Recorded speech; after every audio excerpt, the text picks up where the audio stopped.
Hello, welcome everyone to Untitled Podcast number one. I'm one Oh of my your God, that's hosts. gonna be the name. That's gonna be Sorry. the name. Yeah, That's it. Untitled Podcast. Untitled Yeah, Podcast number one. Untitled only number Podcast number one. I'm because one it's of the your best hosts. podcast. Yeah, I'm one of your hosts, Rich. I'm here with my co-host, Vella. How are you doing Hello, today, everybody. Vella? I'm doing great. Doing I great. got the day off, so Me, getting a good podcast going in. me too. I'm excited to start this. Let's start this up. Yes. So, since this is our pilot, we're going to be going through just a bunch of ideas over the next couple weeks going ahead. We got some Yep. news segments. We're going to, of course, talk about something we're both very passionate about, which is League of Legends. Yes. We're also You'll going to probably talk hear a lot of League of Legends. a lot of in League of this. Legends stuff. Yeah. A lot of NA League of Legends, as well as we're going to talk about some JRPGs today, as well as Yes. anything else that sort of came out in the nerdy news this week. Starting first with, of course, San Diego Comic-Con was this Yeah, week. that would be the big one. That would Was this weekend? Yep. Yep. Did saw you? a bunch of different things coming out of it. Like I think Kevin Smith was there with his new Clerks movie, and I saw. Speaking of another topic we're passionate about is wrestling. I saw that. I think they did like a Brody King attacked Darby Allin or something Yep. on the panel or Yep. something like that. They've actually Yeah. been doing that a lot. I saw like a bunch of clips on Twitter about like the House of Black attacking Darby Allin, Yeah, yeah. which I think is cool. I like when they do stuff like that. As long as the people in the conference like, oh hey, we're gonna have this giant guy attack this smaller guy, not to freak everyone out. Right, like security runs in. Yeah. Like, what are you doing? Get off! No, Oh man, it's was part it of the was show. it that one WrestleMania where like Gronkowski like jumped the railing and like the security guard woman stopped him? Was it? I didn't Yes. see that. Yeah, I know. Didn't he like defend or win the 24/7 title Yeah. on the WrestleMania during the pandemic or Yeah. whatever, Oh my where there was gosh. no audience?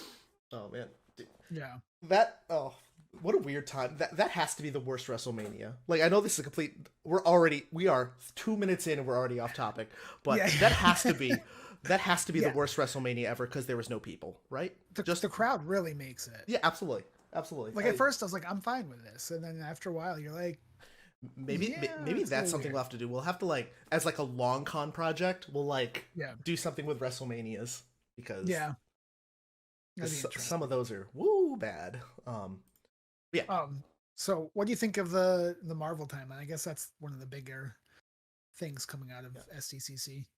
I think the Marvel stuff was better than expected.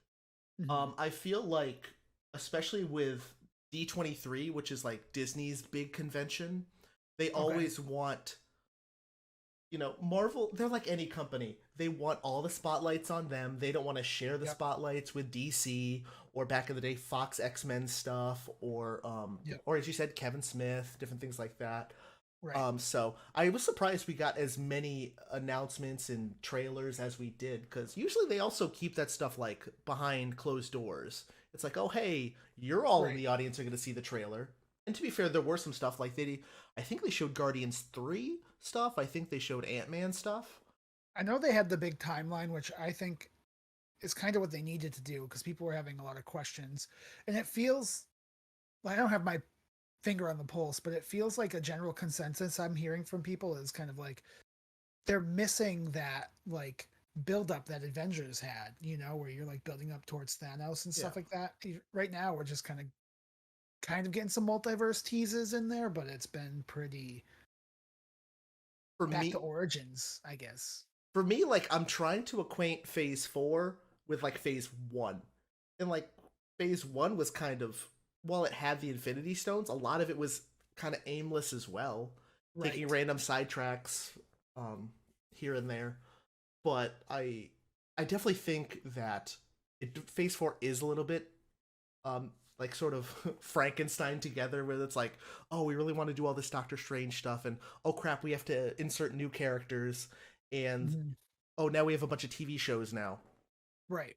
So that And really like sort of makes it messed up. and that kind of also gives it they were focusing more on character stories. Like a lot of the Disney shows are the Disney Plus shows are smaller in arcs. Like, you have like a big bad, but it's not there's some stuff like obviously the Loki stuff like rippled through and Kang's gonna come back. But like a lot of it, like Hawkeye and stuff like that, while it does cool stuff, I felt like it was smaller scale. So that maybe has an effect on it too. It's tough because power creep. We talk about it in like video games. We talk about it, when we used to play Magic the Gathering, like power creep. Like, oh, now this thing is so much powerful. You have to like take a second. All right, let's take a huge step back. And Right. what's cool, I think, about the comics they want to try to do is they have like, and I think I saw it in a Kevin Feige interview. There's like different levels. There's like the Avengers level threats. There's like the street level threats where they kind of want. I would assume they want like Kingpin to be the big bad of like those, and then you have the huge cosmic threats of like Right. Thanos, things like that, where like, oh, that's where we can get like your Doctor Stranges and your Captain Marvels and things like that to like that would be totally overpowered. Like what's Kingpin gonna do or what's Bullseye gonna do against them? Right. So I think they need to really level out where they want each of those like groups to go, because sometimes we get super nerfed Doctor Strange in like Spider-Man No Way Home, where it's a super cute moment where like Peter defeats him using math, but at the same time it's like, this is Doctor Strange who's like done ridiculous things in previous movies.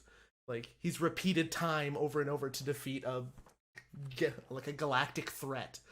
And and sure, he could be like it's cockiness or whatever, but yeah, it's tough when you add the huge difference in power level between like Scarlet Witch and someone who's like Kate Bishop, who's just starting off her hero's journey. Right. The thing with some of the bigger, I think, superheroes that are in the comics is Spider-Man is super popular, so he's everywhere, so he's always helping out, right, fighting cosmic level threats and stuff like that. But usually it's a team thing. Yeah. But yeah, you're right with Doctor Strange. In an interview, Kevin Feige was like, he wants Spider-Man and, spoiler because we're probably going to talk about it, Daredevil. They want them to be like the heads of like the street fighting team, which is, I think, awesome because people were clamoring for Daredevil. People are always clamoring for Spider-Man. Whether it's Peter, whether it's Miles, whether it's Gwen, people are always going to want that Spider-Man stuff. And another rumor I saw, well, I don't know, I have to double check it, but I don't remember if they had interest in it or if Giancarlo Esposito himself had interest in playing Professor X, which I think for bringing in the mutants into the MCU, I would be Twitter was a buzz. I saw tweets of both Giancarlo Esposito as Magneto or as Professor X. Oh, either one, yeah. I guess I would take either. And I love that man. He is such a great actor. Like, especially, I think it would be poignant because they based like Professor X and Magneto off of very famous people of color. Whether it be Malcolm X, whether it be Martin Luther King, things like that. Like a lot of X-Men stuff is based off of that. So I think it would be poignant. I mean, I am never going to say, I'm never going to like deny talent. If you are talented, if you're as talented as he is, he can do whatever he wants. I don't care if it was a role that was originally for a Caucasian person or anything like that. If you're that talented, you should have work. You should have work. I don't care where. Yeah. And I think when you're translating something to a different medium, it's okay to take certain liberties, as long as you don't really mess with the essence of that character. So as long as they still make Professor X kind of true to the character that people have known while taking some little liberties here and there, I think it's fine to have different things, gender swapped or whatever, I consider like the Marvel people themselves, the MCU is different than the comics. Sure, they take a ton of like the ton of homages and a ton of ideas from it, but they also spin it their own different ways. Right, which is what I've come to. When I was younger, I was like, that's stupid. I want a recreation. If you're gonna make, like, the movie's not as good as the book, But I think lately, with everything that has been taken from media to be made into like movies and television shows and stuff like that, you need to make it different, or else it's boring because you know what's going to happen. Yep, I agree wholeheartedly, especially when they're going into big stories. Uh, a lot of the excitement of the previous seasons of Game of Thrones, whatever you can say about it now was, oh, Mhm. we don't know what's going to happen now. Like, Right. we are now farther than the books. So I think that's certainly something they can take into account and certainly spin off different things. There's so many comics to go off of. It's kind of endless right now, and we're what, Oh yeah, let's see, Iron Man came out in 2008, so it's 15 plus years, 15, 14, that's 15 years. crazy that it's been that long. I feel like it doesn't feel like it, but Iron Man and The Dark Knight came out in the same year. yeah, That's insane. Like, because for me personally, I think of like The Dark Knight's been there always. It's like it's always been there. right. I Yeah. try to think about movies like before the Avengers, where it's like the Avengers was such a pivotal point in like movies where now everyone wants their expanded universe, everything wants to build up to a big story. Like I'm sure it's probably been done before, but definitely less to a degree of success that that movie did. Right. But I think before that, it was a lot of trilogies, right? Mm-hmm. Yep. There was never like multiple characters in their own movies kind of merging into it was all just like, here's the, you know, Christopher Nolan's Batman trilogy, or here's the original Star Wars trilogy. Yep. And now you've got all these universes, like people trying to make universal stories. I mean, just look at the CW superheroes, like the DC stuff. And They're even like that all stuff gets hype. It's a lot of hype when they're like, oh, no, sure, they may not be doing the best Crisis on Infinite Earths, but they still put out the promo packages for it, and you have the Flash with Green Arrow, with Supergirl. mhm, That gets people excited, like, uh, especially probably the generation that's older than us, where mhm. we were the tail. I don't want to say the tail end of the big comic book craze, but like the people that were the silver and gold age of comics, Right. that were like, oh, I always saw Doctor Strange team up with Spider Man, or team up with Ghost Rider. I just read a Ghost Rider comic that had Doctor Strange in it, and Yeah. that you can't imagine that in the '90s, where or the even in the 2000s. Like sure we had the X-Men, but they're always together. Right. Right. Yeah. I didn't really I read here and there when I was younger. Like I obviously liked comics and stuff, but I never like collected a book like in succession. I would always pick up, oh, here's a random Spider-Man comic here, or a random X-Men comic here. It wasn't until I was older, but yeah, I mean, the first real big crossover that I can like remember reading was Civil War. Mm-hmm. Like being like, "Oh crap, look at this, look what's going on." And And speaking of taking liberties, how different is Civil War, the comic, to Civil War, the movie? yeah, yeah, tons. Although I did see that if I remember correct, it's been a while. I forget the team. What's the team that is it the Thunderbolts in the comic that started off? I no, I believe in the beginning of Civil War, it was just a group of like really young and up and coming superheroes Right, that right, right, that ended up having the issue that it ended up blowing up the school. right. Um, yeah, Thunderbolts was announced though. That's pretty cool. Yeah. That movie, as of right now, kind of seems like a mess. It's just Oh, like does it? for me, it's like, oh, it's this random person from Falcon and Winter Soldier. It's this person from Right. all over. So, but I mean, they have so much time. They have 2 years, 2+ years, but probably before they're even filming or doing things like that. So the amount of time they have, fix it.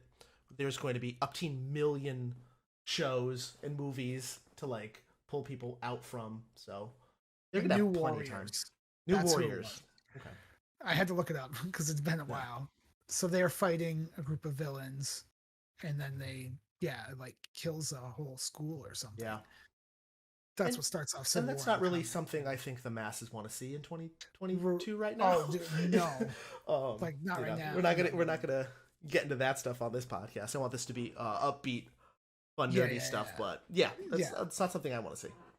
No, but just talking about the changes, like, I mean, I guess it's still from the same place, right? It's still from the collateral damage of superheroes, and then they want to start the Registration Act and all that stuff. But yeah, it takes wildly different moves, and you kind of have to do that too, because like another Peter Parker in the MCU, obviously with the Tom Holland reboot, is still the younger, like in school Peter Parker from the beginning of the Spider-Man comics. But at the time of Civil War, like Spider-Man's been around since the Yeah, 1960s, so like he's already gone through all this stuff. He's like, I think he's like married with Mary Jane or something. You know, it's so his whole story arc is way different. yeah, because he's sort of he played like he's done both sides. You know, he reveals himself Right. on TV, and then at the same time, Yeah. uh, yeah. But I So think that's just the difference between a huge comic book arc versus a 2.5 hour movie that you have to kind of make sense. yep. Um, and I think that's possibly where some of the Disney Plus shows haven't hit as hard as some of the movies. I feel like they are just they one of their big like points for like Falcon and Winter Soldier was like, oh, we're gonna make a 6 hour movie and split into 6 parts. And for me, it just kind of felt like a really fluffy, kind of aimless at times show where I want something like WandaVision, where it's very specific, episodic, where it still has an overarching story, but it didn't feel like there was a ton of filler compared to Falcon and Winter Soldier. right. Another thing I saw that was interesting is, which I think is a good idea because we need a little bit of just directorial diversity, is the Russos are not going to be directing the next Avengers movie when Yes, out, wherever in the future that is. I So I think that's good. yes, I mean, I can't imagine the amount of pressure. Whatever you want to say about Joss Whedon, excuse me, during Avengers and Age of Ultron, he was like a changed man after Age of Ultron. Like he looked so yeah, stressed, and I can't imagine with that much money going into it, that many people involved, big name right, people, the yeah. pressure and stuff. My all respect goes out to any of those big time directors that want to do something that ambitious. And you see it all the time too. I mean, Edgar Wright was attached to direct and write Ant-Man, and then he got some differences between him and Marvel Creative or Kevin Feige or whoever, and he was like, I don't, if this isn't how it's going to be, I don't want to do it. And I think they ended up taking most of its script for the first Ant-Man movie and kind of Yeah, changing it slightly. But I think he still has a writing credit. I don't know about yeah, the other stuff, but it's weird because Marvel. This is what Marvel needs to do. They need to figure out what's more important: the movies or the big arc. right, Because if they care about the big arc, the movies are gonna suffer. yeah, Because then it's like, oh crap, we really need to shoehorn in this thing to make the arc keep going.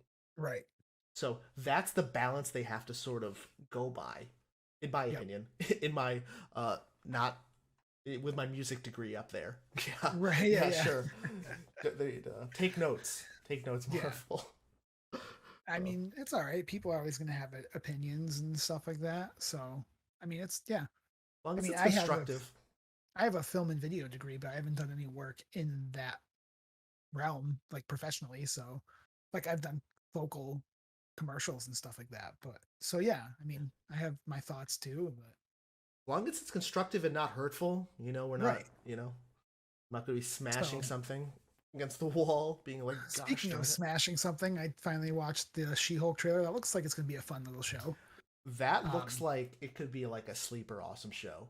yeah, I think everyone's going to be so torn up about the CGI, no matter if it looks good or bad, yeah. that I think that they're just not going to notice. Wait, this is a really awesome like law show, and And I just think like being able to see Tatiana Maslany back in something after Orphan Black is just like, I oh mean, I yeah, don't know what she's been doing recently. I haven't seen anything of her, but she was amazing in Orphan Black. Like the fact she had to act as different clones of herself and have different personalities and stuff. I think she did a really good job. So I'm excited to see her back. Um, yeah, I don't know. I think it, it looks fun. and She Hulk has those sort of properties that a lot of people like in Deadpool. like the fourth wall Mhm. breaking and things like that. Right. So I definitely think that could have some really fun implications. It just seems like, yeah, when I think about it, I see fun, and Right. that's what we need. In Yeah. 2022, that's what I need as a human being. I just need a Uh-huh. fun 30-minute, 40-minute show. Um, I watch Stranger Things, and that's like 2.5 hours long for like the finale, and Yeah. it's like I just want to sit down, have some popcorn, drink a soda, and just watch, a Yeah. fun small show. That's what I do with the Fast and the Furious movies. Mhm. Just turn my brain off and be like, this is ridiculous, and I love it. And I just like the Um, fact that you never know who's going to show up. I don't want it that the show to become, oh, let's see who's going to be the new MCU character that comes in every episode. I still want it to be about She-Hulk, but yeah. making the world all intertwined is cool. Yeah. So that's one of the things I think that was missing, which I understand from like Agents of Shield or like the Netflix shows, was like they want you to believe that it's in the Marvel world, but then they only have very, very select instances where the crosses. So I think that's a good thing that Disney has been doing, where they're getting some of the actors from the movies and stuff, and it really makes it feel like it's in that world, you know? The Agents of Shield show did it much better than the normal Netflix shows because of a Right. bunch of different reasons. But the big issue with the Marvel Netflix shows is they're like, oh, the big green guy, oh, the god from up Right. above. They kept calling New York the Incident. Right. Uh, Because technically it was being developed by Netflix and not Marvel, right? yeah, They had just kind of given them the green light. and I believe there was a big issue with Kevin Feige and I believe the head of it, the head of like the Netflix Marvel division. They were going back and forth on different things. Yeah. So, but now it's all under Kevin Feige. Right. Yeah. It's taking control. Um, In terms of Agents of Shield, there was a big issue of the movies would affect the show, like when Hydra took over in Winter Soldier, right. but the opposite would never happen. Right.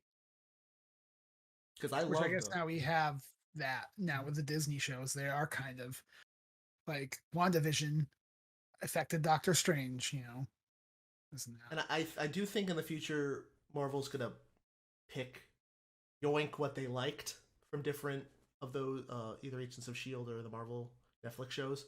I would have loved. Have you watched a lot of Agents of Shield? Not really recently. I think I watched the first two seasons and then I didn't really watch it when they started bringing in the Inhuman stuff, I think. They did some pretty cool arcs. They did like a life model decoy. They actually had I really liked they had Ghost Rider. Robbie Nice. Reyes is Ghost Rider. So like not Johnny. But yeah, that was really fun. Yeah, the sort of Inhuman Terrigen Mist stuff was cool. Yeah, it's just now that it's all sort of under their umbrella again, they're just gonna pick and choose. And I mean, they have a ton of different ways to get around it. Oh, they're a variant. They're from a different universe in general. Oh, this character was blipped and now they're back. They have so many Mhm. ways to sort of mix it around. Right. But yeah, so they released the timeline. Um, I think it looks cool. Fantastic Four coming eventually. But yeah. A bit surprised they didn't announce who was going to be in the Fantastic Four. I feel like that's like the Mm. next big moment for Marvel. It's like, oh, we have our first family of superheroes back. Right. So, And then they, I know my buddy Mike Wamba, is going to be mhm, loving Galactus coming in yes, eventually if they can do that right. some So Galactus, some Silver Surfer stuff. I wouldn't, yeah, you know, and Doctor Doom. Like Doctor Doom is a huge villain in the Marvel Doctor. Comics universe. I'm so excited for Doctor Doom. I'd rather have So Giancarlo Esposito be Doctor Doom. yeah, Uh, yeah, I'll take that too. yeah, that would be incredible. But yeah, get Doctor Doom in there. Another huge big threat. It's hard. Thanos is a very iconic. He was an iconic comic book character, but now he's just an iconic character. So it's like, where Right. do we go from here now? looking back in like 2008, Iron Man was not Iron Man like now. Same thing with Captain America. It's it's funny how, think about it, in the early 2000s, Marvel sold off the X-Men and sold off Yes, Spider-Man and the Fantastic Four they because, were going bankrupt. yeah, and they're like, oh great, all we have is these characters like Iron Man and Thor. We say that nowadays. We're like, wait, what do you mean? The billion-dollar franchises of Iron Man and Thor? Yeah, It's gonna be definitely really interesting. propelled them up because like they were popular in the comics sphere, but not in the general public. And now it's like kind of huge. So moving on, how about Vince McMahon finally stepping down after those allegations and everything? Yes, he stepped down from his own well-being Right. in the goodness of his heart.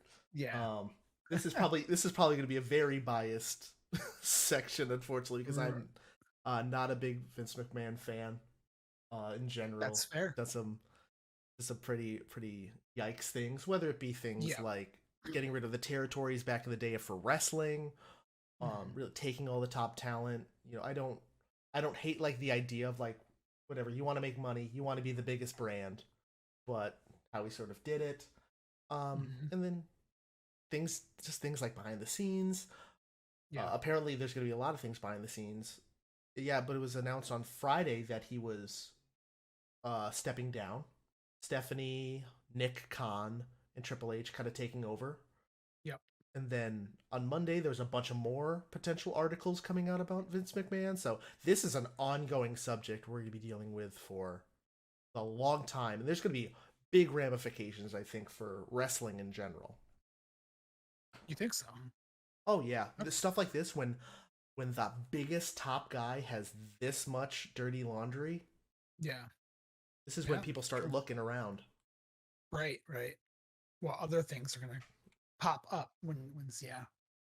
So yeah, that being Hopefully that Triple H and doesn't have his own issues and he stays away from that and because from what I understand, like everyone liked him down in NXT, right? mhm. And he did a good product when he was running NXT. And let's face it, he gave some of the indie wrestlers that we like, the Adam Coles of the world, the Finn Balor, Prince Devitt's of the world, Kevin Owens, Kevin Steen. You think Mhm. let's see, he came in around 2013, 2014. You think he would have been given a chance in like 2005? No. Like, Kevin Steen now, yeah, Kevin Steen, no. you know, or bringing over someone like Shinsuke Nakamura. I Absolutely. mean, I know they've bringing over like Japanese wrestlers in the past and stuff like Taka Michinoko and stuff like that, but Yeah. yeah, But did we want Shinsuke Nakamura to, no offense, do we want him to be like Yoshitatsu back in the day, right, sort of treated like that, or treated like a Kai and Tai? yeah, That would upset a lot of the people. Uh, yeah, so I definitely and think then Triple H could. also the emphasis on actual women's wrestling. Mhm. Like I remember that transition. What was it like, 2015 ish? Yeah. Was that when they started kind of When like, when Stephanie Mann invented women's wrestling. but you started seeing like people being like the hashtag, like Uh, women's wrestling and yeah. stuff like Give that. Divas a chance, I think, stuff Yeah, like that. and then you really kind of saw that, at least from what I remember. I wasn't really watching WWE product that much at the time, but like I remember watching like Natalia versus Charlotte on NXT, and then like Charlotte versus Sasha Banks, and Oh yeah, Bailey versus Sasha Banks, and that's the when I remember classic. being like, oh damn, look at these. Like it's no longer just a sideshow like where before, in the 90s in the Attitude Era, where it's like, oh, bra and panties matches or this and that. It's like, yeah, you had the Litas and the Trish Stratus's, but like these women are like being able to put their whole, just like their performance on and show how good they are. You A- know what I mean? Which was Absolutely. really awesome. And I think for both of us who are also big fans of All Elite Wrestling, AEW, uh, we can't deny that the WWE has women's wrestling on like a lock. Unless you're in Japan, you're in Stardom, you're in doing those all female Right. promotions, which are also incredible. Joshi's. Yeah, Joshi. Um, but AEW does not put the same effect that like the women do in WWE, and I just think that's just a time thing. I totally think there's super talented women in AEW, Oh yeah, there's but tons of them now. the fact that Bianca Belair is a star. When's the last time Mhm. WWE made a star like Bianca Belair? Forever, pretty much. You know, like obviously Becky, Charlotte. No matter how you feel about her, Right. Charlotte huge. Sasha, whatever happens with her, Yeah. Naomi, whatever happens with her, Bailey. Yep. They have made Liv Morgan, Even who like was a Nikki relative Cross. Nikki Cross, Liv Morgan, who was a relatively she was just there, and now she's a big deal, which is cool. You know, Mhm. the female demographic for wrestling is so much bigger than I think we give credit for. It's obviously male demographic is still bigger, but the Right. female demographic is so big they're gonna want to see good-looking guys, Yeah. good-looking women, talented men and women as well. You Yeah. know, they don't want to. They don't, I think it's just wonderful what actually Yeah. WWE does for the female wrestlers. You know, they've main evented WrestleManias, multiple now, Yeah. Yeah. And put on really good matches, you know? insanely good matches. Probably Yeah. my favorite matches of the last two WrestleManias probably have been Bianca Belair matches. Hmm. Bianca versus Sasha last year and Bianca versus Becky this year. I Hmm. think those are just she's just the best. I can't talk enough about how good Bianca Belair is. I can't Yeah. talk Yeah. about it how can't talk about it enough. But yeah, if you as let's say hypothetically we are wrestlers and with our physiques we are not Mhm. wrestlers. Put in a lot more work in the gym to become wrestlers. um, yeah, let's say if you were an AEW wrestler, would you find would would Triple H being in charge of creative would that make you more enticed to go over there? I think so. I think it definitely would make the door open more, you know.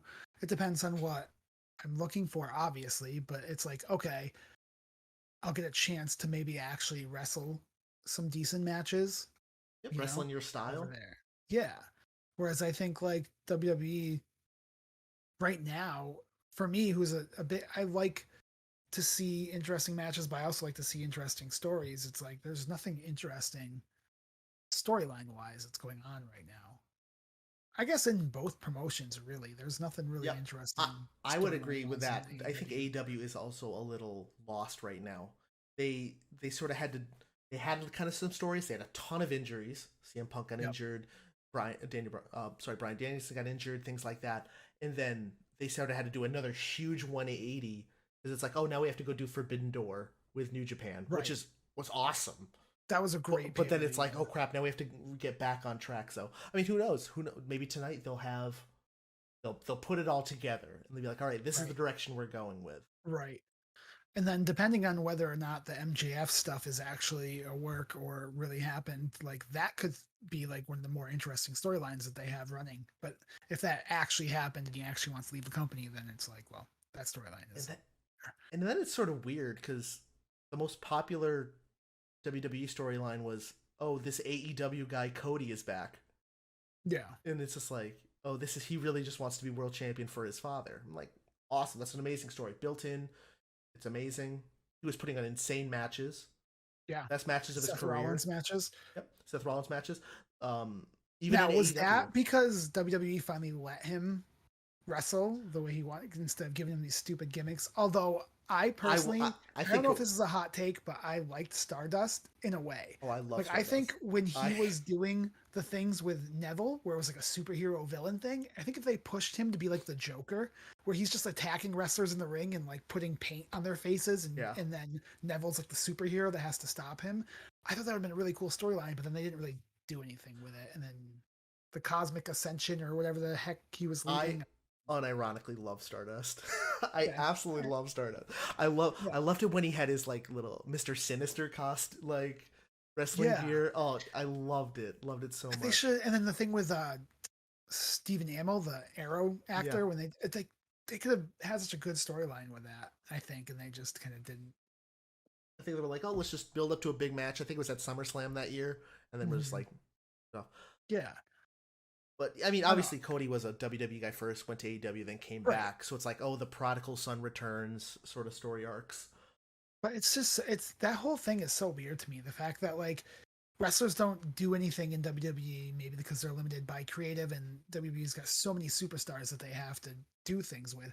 But then they go off in the indies and reinvent themselves. WWE's like, oh crap, yeah, we'll use. It's weird that they like have to go off and reinvent themselves for WWE to use them correctly. I mean, look at a guy like Matt Cardona, Zack Ryder, who was, Mm. let's face it, he was the internet darling. I mean, he was the WWE internet darling, I should say, during like 08, 09. He did his YouTube thing, it started taking off, and then WWE pushed him to the ground.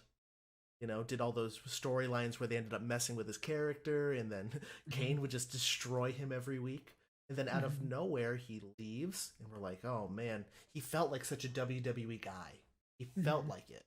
And then he goes to GCW, becomes their champion, gets hated all over the wrestling landscape in a good way. Yeah, yeah, And yeah, he's just a massive, I think he's a massive indie star now, which is right. really cool. Yeah, It's wonderful. I think reinventing yourself is awesome, and you could tell he has a passion for it.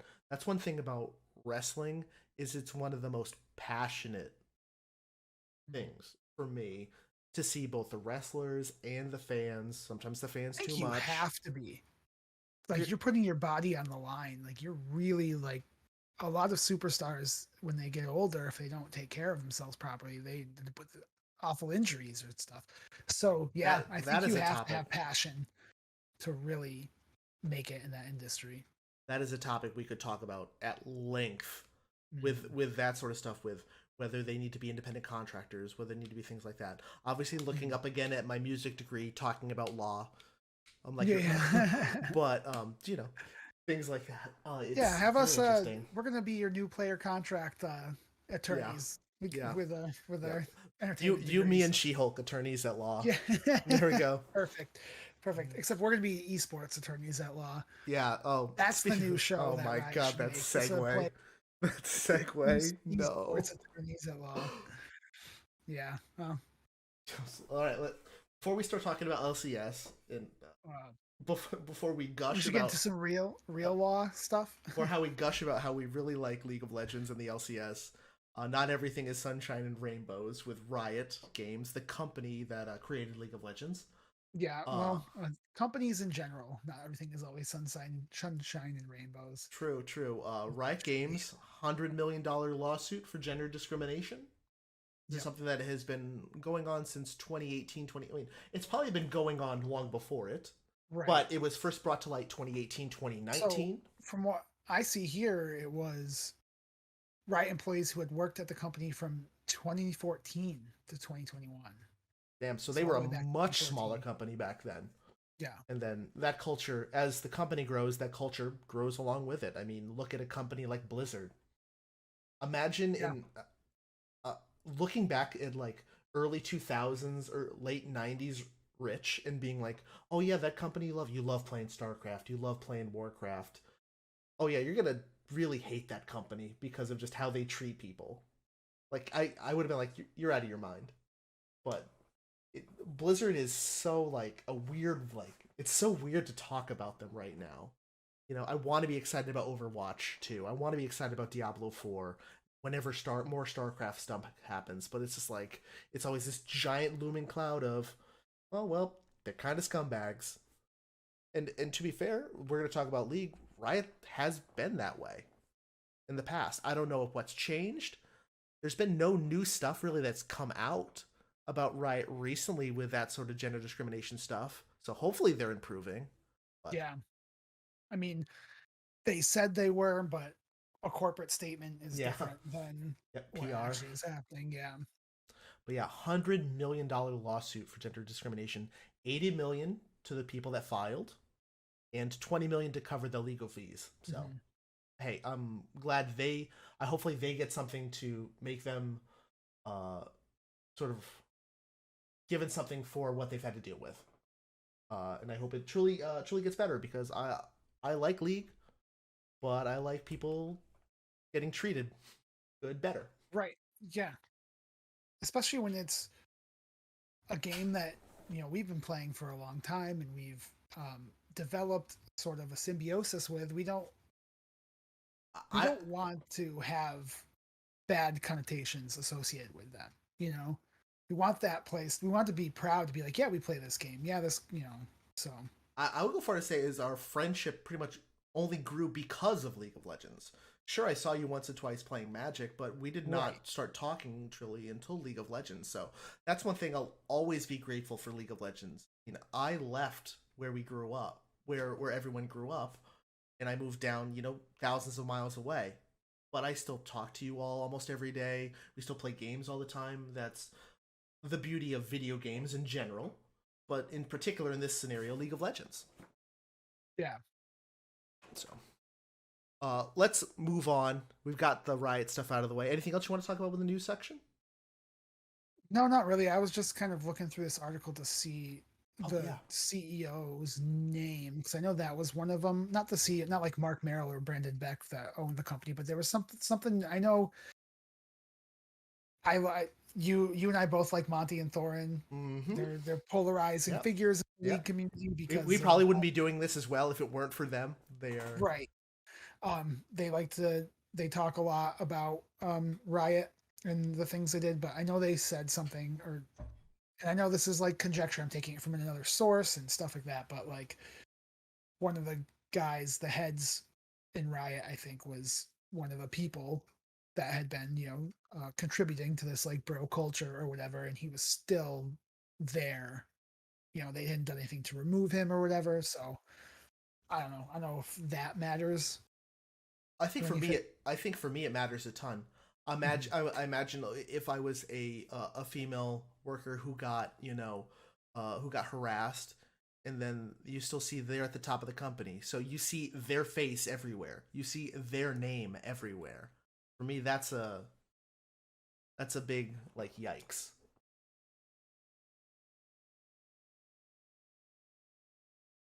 Trying to type as quiet as possible. Very Still picking it up. daintily, very um cool. Nicolo Laurent was that the guy's name? No, I'm looking I it do up. not know off the top of my head. And unfortunately, I guess it's those people that are able to get away with that because we don't know their names. In Right. a way. It says Riot Games board finds no wrongdoing by CEO Nicolo Laurent, denies misconduct allegations in new court filing. Hmm. That was published by the Washington Post in 2021. TSM finds nothing. Yeah, Reginald did. right. Exactly. Oh, TSM, TSM. The no. courtroom, the jury. Yeah, We find TSM not guilty. TSM, yeah. TSM. And the jury's all wearing Yeah, TSM that way. branded. Yeah, Like they got their. Oh it's my Reggie's the god. judge. So yeah, Yeah. I find nothing wrong. Yeah, yeah. Oh my. So that is an ongoing thing. It's everywhere in gamer culture and tech, and it just hopefully people get better. Just be better. Like, you know, That's 2022. Just be better. yeah. Just be Just a better person. yeah, and not like be better forehead. Just try your best to be better. Yeah, it's crazy. Like in 2022, that we're still having this discussion about women in the gaming sphere. That it's just a person. People are people. They play games. Like Yeah, get over it. absolutely. So I don't know.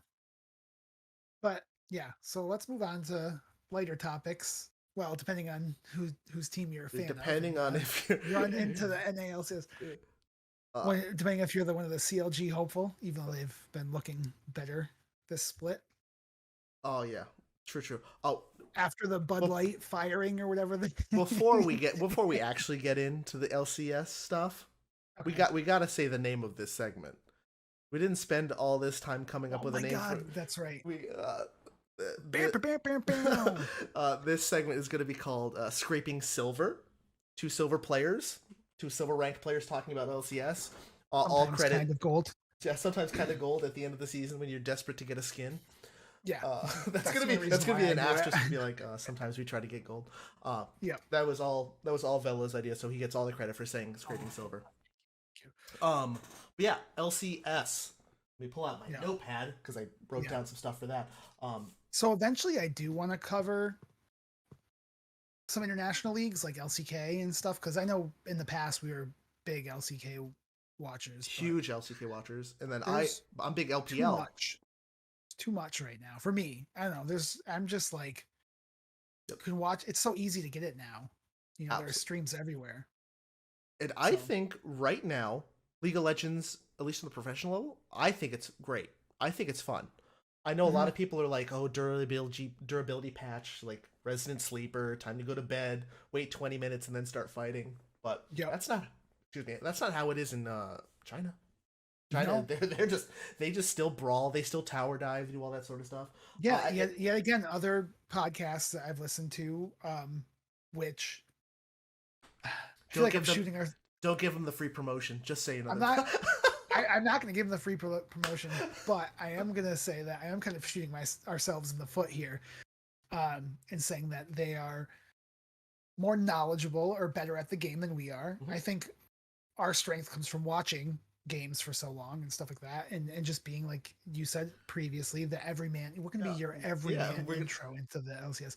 But from what I've heard, the consensus is like, you know, teams even in the LCK and LCS and LEC, like they were like, oh, durability update. Oh, we can't fight, you know, pre this time until we're strong enough. Where LPL was just like, okay, we're just gonna figure out these new strategies to dive you.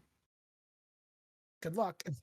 and since we're going to be talking about the NA LCS, the North American region, we are we are the fourth biggest region.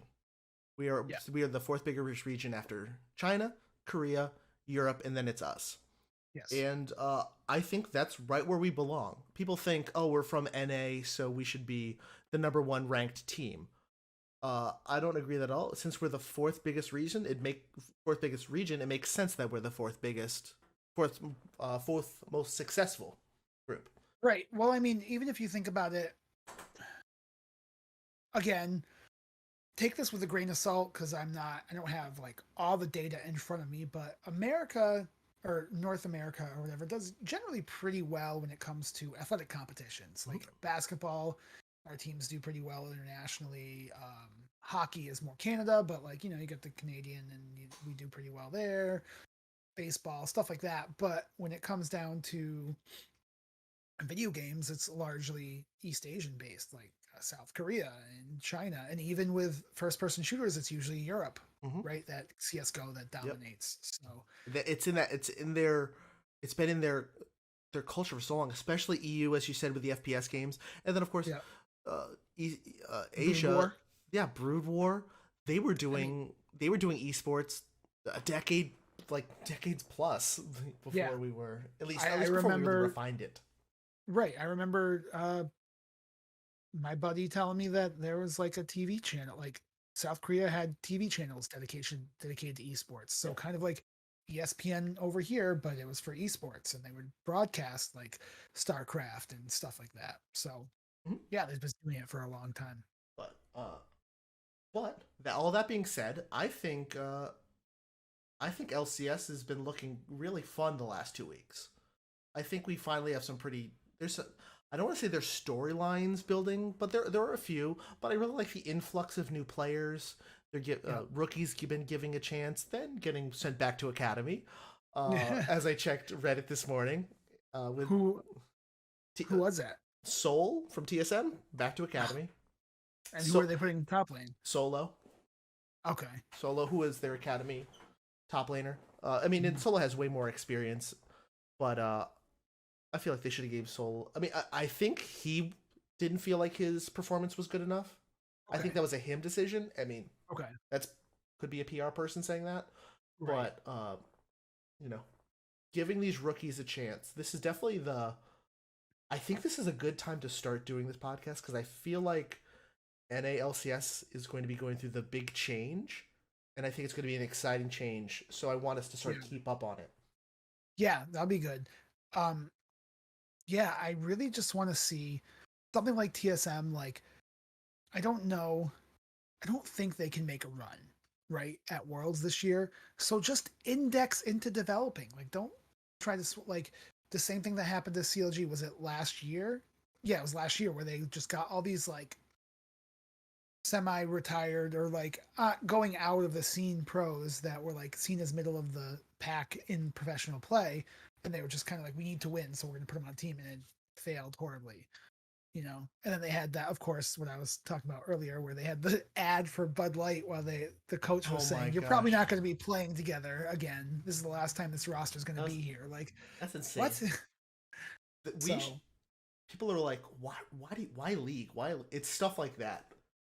You know, you're not gonna the Dallas Cowboys don't have a video person that's like, hey man, you're not doing good, dude. You're not gonna be here next season. yeah, But like that room of everyone knowing that they're not gonna have their job and it's all been filmed and it's just put on YouTube. That's yeah, awesome. That's that whole like like that's influencer drama. That's culture. exciting. Yes. But yeah, I just like it because I'm passionate about video games, and it's a way to watch video games professionally, and that's come a long way too. I remember when all the sports pundits were laughing, and now it's ESPN has a division of esports and this and that. So that's cool. So before we get into like how the week sort of went for the LCS teams, let's do a little rundown of who we like, who are the teams Okay. that we Yeah. support. For people who may not know a whole lot about League of Legends or know about LCS but don't know what we like.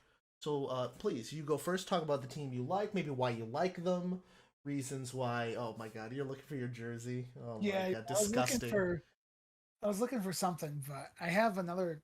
I don't know where it went. It must have got knocked off with the wind. But I had a C9 like little bracelet that I got when I bought a shirt. But yeah, so C9. I support Cloud Nine. C9. Cloud9. Yeah, sorry Okay. for sorry. I just Sorry want.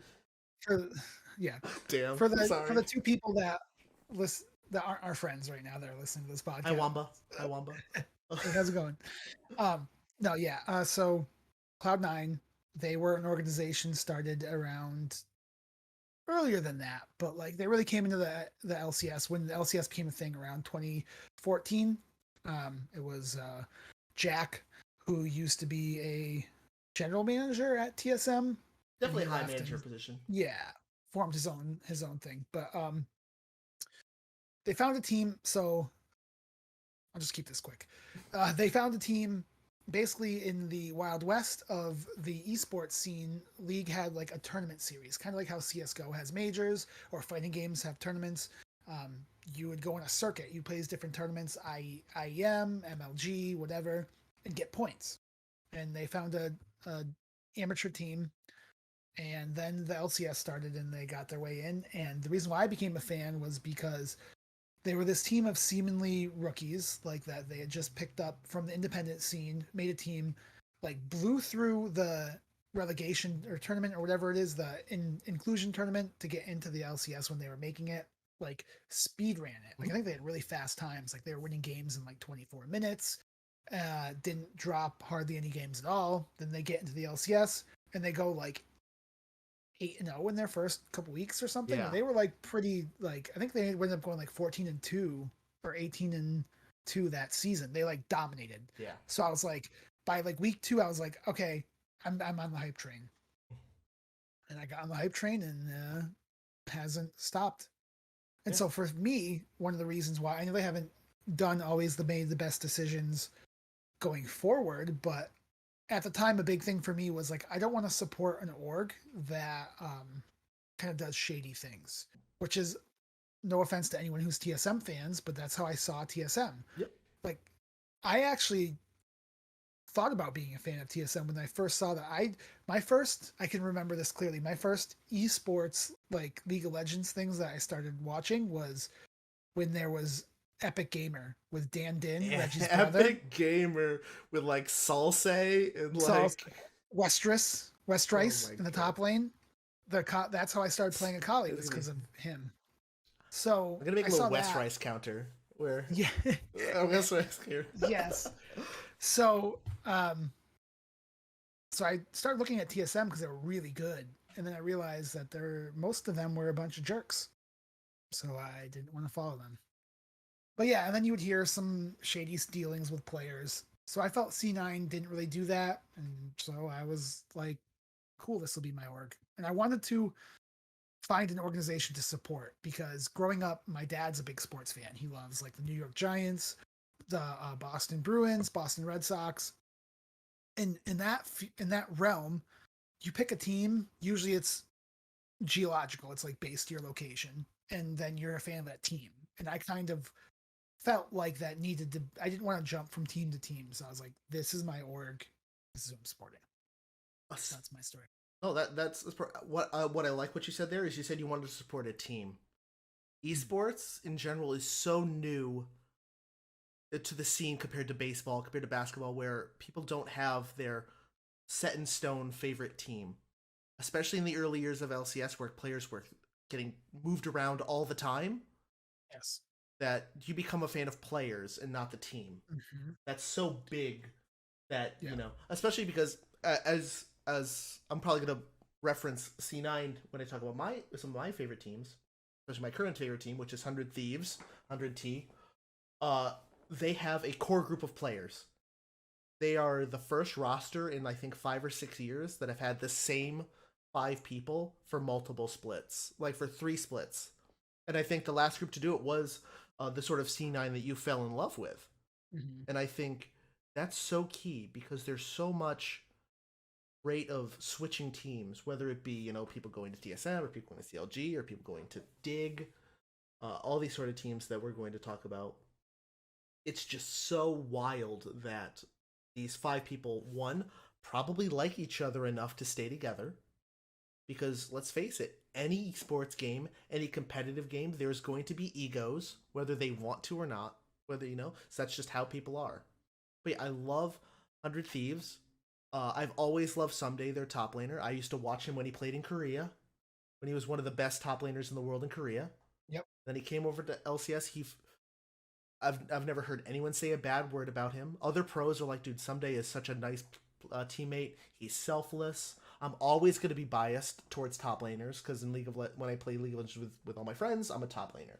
So I'm always going to gravitate towards there, but then I gravitate towards everyone else. And 100 Thieves, the core of 100 Thieves used to play on a team called Golden Guardians, which is still an LCS team. But when their contracts all ran out, they all still wanted to work together. And for me, that sort of friendship, that camaraderie, that's really important to me when I want to choose a team to support. And now at this point, I think it's just I'm always going to support 100 Thieves because they gave all these players. And to be fair, that Golden Guardians team was not a relatively great team. They were kind of all diamonds in the rough. Closer, their jungler was a diamond in the rough. FBI was a diamond in the rough.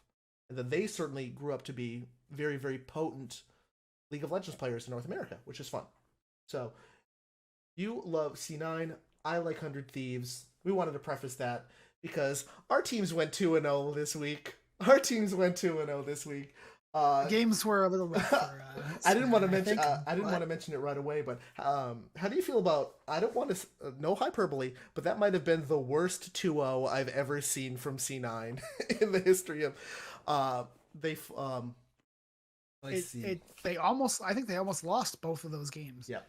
C9 went 2-0, beating Dignitas and beating Golden Guardians. Team I just mentioned before, Golden Guardians. Two teams in the bottom of the standing. Yes. Although, I think I did watch another one of Dig's games that weekend, and they put up a fight.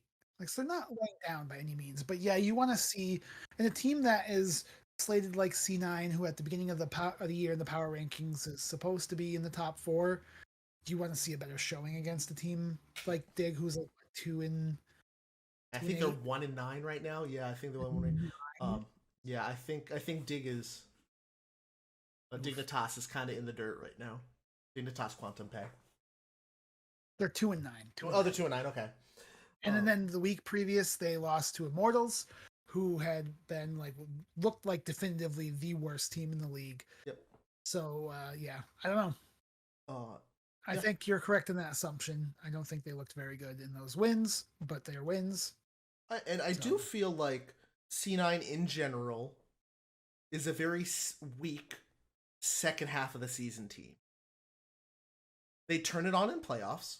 That's one thing. You can't deny C9 is usually very, very strong in the playoffs. Or in the relegate or the gauntlet that they used to do. Yeah. Having to reverse 3-0 to get into Worlds one year. Yep. That's all. When I think about C9 and I think about clutch factor, I think of stuff like that. So I don't question their coaching staff or their preparation, things like that. But But yeah, they beat C9 beat Dignitas and they beat Golden Guardians. My team, 100 Thieves, we beat TSM, who's kind of a dumpster fire right now. Mhm. So not much, but they also beat first place Evil Geniuses, which I think is a They massive did. upset. I do think Evil Geniuses is probably the top team still in the league by, I want to say, a large margin. Do you think You it's don't. I think it's close between them and 100 Thieves. okay? I think tough to say. Like I don't have full trust in Evil Geniuses just Just yet. yet? Okay. Just because the rookies and like if they win summer split definitively, yes, then I will my reservations about that team will be gone. I will give them the credit they deserve. Last split they kind of didn't looked very middle of the pack and then turned it on in playoffs, and they've kind of kept that burning. But yeah, I just want to see them more consistency. Um, as it goes through. For me personally, I'm very much of like I don't like to get in that flash in the pan Mm-hmm. sort of like, oh my god, they've won their last like 3 weeks, so they're the best team. It's like, well, we'll have to see. But Do you that's my think? take on EG. Let's say hypothetically everything goes as planned. E.g., wins. Let's go back to spring this year where Evil Geniuses beat 100 Thieves in the finals. Everything goes the same in terms of like the match results, but Danny does not get a pentakill and kills Baron at the same time. Would it, do you think EG would have the fan base they have now? I think that moment was such a turning point for the org, where this brand new player Danny, who's only been around Yeah, a little bit, it makes might a have. massive play. I think that was more personally. I was saying this when I was watching the game. I think that was more on TL than on them. If Baron didn't get 100 extra HP, There was like that, and EG might not have a massive fan base. there was also the fact that like, yeah, Danny got a pentakill, but on like what was it, 3 or 4 sub 300 health people, he's a full health Jinx coming into a team that had like no health starting Baron. Like I think if TL just backs off Baron, resets, and tries again, they win that game. I I think think that was some. I think I heard the comms and Vulcan was like, hey, I think you can get a pentakill here. It was They like, were so low. I remember watching that and being like, Danny, and you see Danny respawn, and he's running there, and you're like, Danny's gonna kill them. Like yeah, I was like, it's a Jinx. that It's a late game Jinx with rockets. She can do splash damage. I didn't. that was I'm Jinx not a from pro. Arcane. Yes, That was Jinx from Arcane. that was not powder. That was Jinx. I'm not a pro, like you said. This is silver. We're scraping the bottom of silver here, but I saw that. I was like, I mean, and when you're on stage, you're in a high profile game like that. But I was like, I don't know. Let's And face maybe the Baron thing was a problem, but like, let's face it, Danny we are was gonna those clean people. it up. We are the people that Yes, get aced at Baron when we're at low health yes, to a Jinx. We are those people. yes. We can So we admit have it. Report experience us. in it. I don't know. I just thought I think it was yes, good on Danny for getting the penta, but they TL set it up for him. That's fair. There's one other Um, team that went 2-0 this week, and that's FlyQuest.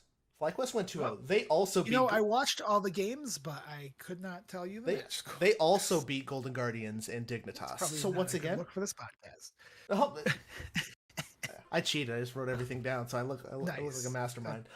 Yeah, but they Fun. also beat Fun. Golden Guardians and Dignitas, which is once again they should be beating them. They should Yes. be. And I do think since we talked about favorite teams, I will always have a soft spot in my heart for FlyQuest. I love their branding. I love how they're always trying to support the environment. Whether it was last year Yes. they did bees, they were Yep. supporting like bees, and this year I think they're doing I forget what they're doing this year with but I think it's ocean stuff. But they Mhm. always support the environment as well. I think they're very Much better than the Snickers. yeah Remember the yeah FlyQuest with the Snickers or whatever? yeah. Oh man, that needs to be The an episode. rebrand was great.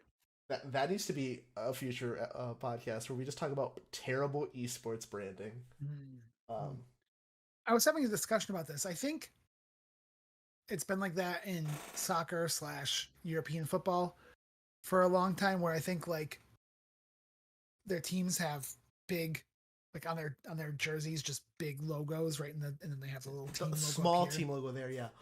Yeah, and they have the big like advertisement logo, For, like Fly Emirates or whatever. It's just like, ugh. yeah. But I don't know. Did you see It was a small interview they did with Takui, Fly's mid laner, talking about like Bjergsen thing. yeah, he was talking about, oh, Oh, hey, I watched Bjergsen, the Team like Liquid mid inspired laner, me. and then he was also talked about his brittle bone disease because he Mhm. has brittle bone disease, which I think is incredible that he's able to come to the U.S., play League of Legends at such a high level with such a very horrifying disease. Let's face it, that's horrifying. Yeah. As well as having Jose Diodo, a Spanish jungler. I Uh, really like the fact that like he was really impressive in the Worlds, like yeah, on the LA team that he was on, and I'm glad they picked him up. I think he's a good pickup. like really really fun. I think he's Spanish. I could have just totally destroyed my no, I think he's Spanish when he's not, but yeah, he's truly an incredible I'm pretty player. sure he's Spanish. I think he's like I said. I think he's from the northern, the LA, which is like the Latin America North Okay, like league. I think he's. yeah, he's really really incredible, and I think that him and Takui have great. I think they're probably right now top two mid jungle synergy. I think very few people. I think they are aggressive. They don't take any crap. I well, I'll always be a fan of Aframu, a legacy player. You know, he's been around for so long. He's from Argentina. Argentina. Oh my god, I just destroyed. Oh man, like how dare you? How American of me. My sincere, apologies to Jose Diodo. You're great. Um, yeah, I think they are a fantastic mid jungle. They are. Let's face it. They are in theory a budget team. When you look Yeah, at 100 Thieves, you look at Cloud9, you look at TL, which I want to talk about in a moment, who is kind of feels like they're imploding a little. They're kind of crumbling from the yeah. inside. And they're a multi million dollar roster. It's nice to see them like they are the plucky underdogs right now, Yeah. and I And think I you're right. think that's how they were for a lot of their brand too. Like even when they had that great run with Power of Evil and Santorin and the team broke up Mm-hmm. afterwards, they did like pretty well They up, went to and Worlds. yeah, and they took a couple games off of teams they didn't think they were going to take games Yeah, off of. And then of I think course, they beat top esports in the round yeah, robin. Insane. yeah. And then they got disbanded the next year because of whatever, but I don't know if that was because of pandemic funding or if that's but LCS feels for a long time like you would get on a lower team, have a terrible record, but as long as you showed up, as long as you looked good, so I imagine if I was a player, I would think this is my audition to try to get to the big teams. And I yeah. feel like that's even more so in Europe, where you play on. No offense to SK Gaming, but they play on an SK Gaming. Be like, oh man, I really want to do good because then maybe Fnatic will pick me up. Maybe G2 will pick me up. Maybe But even Rogue. then with Europe, their scene is great because you have the regional leagues, Yeah, the the regional ERLAs or numbers, whatever. the regional So league like numbers, massive. yeah, and people love it and they go out and have a lot of good so like and they're getting like pretty decent contracts on those teams too, Yeah. the ERLs. So it's like okay, I'm fine with going on. And but yeah, then you look good there, and then a bigger team picks you up. So you don't even need to be bottom LEC. I want as long as they know their worth. You know, Right. if these players are good, I want them to know their worth and obviously get very good contracts. Yeah. We mentioned Team Liquid, TL. Contracts. I was Contracts. gonna Oh, say oh my contracts. god. Damn it. All right, I'll Yeah, keep we that in can mind. go TL. Just because I mentioned TL Um, earlier, we'll go to TL, which is kind of a sour note, and then but they lost to CLG, so we can go to CLG after. nice. TL 1-1 this week. Mhm. Uh, not very I impressive. don't know. There, I don't know what's happened there with them, but it's there's no reason that this team should not be top of the league right now. right. I believe they're tied for third with I mean, FlyQuest. yes, I have the standings right here. Oh, They are perfect. both 7-4.